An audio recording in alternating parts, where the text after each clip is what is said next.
I'd like to speak to an article, scientific paper that was just published in the American Journal of Clinical Nutrition.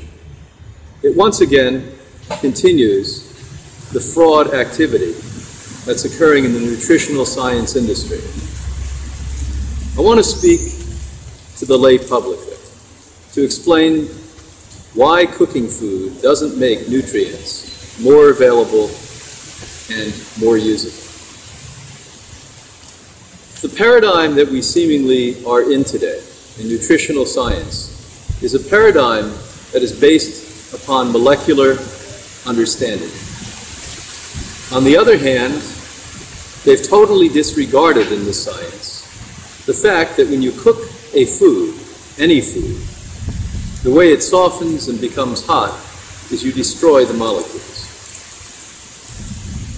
In this journal article, the most recent, the absurd idea is that when you cook a food, it allows such elements as antioxidants to come out and to be more available, and even alludes to the completely false idea that we multiply and create more antioxidants.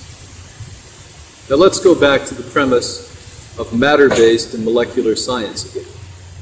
How can we possibly, on one hand, destroy the molecules of a food? That's what cooking does, and not destroy the antioxidants. For those scientists listening, I'll give you a reason this occurs. When you destroy the cellular structure, for instance, of a vegetable, and it now opens up, you may have more of the antioxidants, although neutered, available to see. It's no different than bean counting.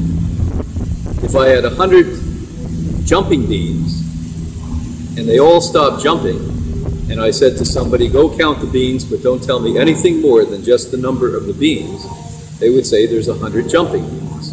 Does that mean that they're jumping anymore? Does that mean that the nutrients are active? And the answer is obvious, and the answer is no. What we know for sure in quantum biology and real science is that you need enzymes available and attached to nutrients before they can truly be utilized by the human body. That is not precluded with antioxidant compounds and other nutrients such as vitamins, minerals, fatty acids, etc. So make sure that you don't buy the old paradigm of science, that counting beans is not what we're about anymore. It's seeing life force, seeing true availability, and using some common sense in this process that we now call biological nutrition.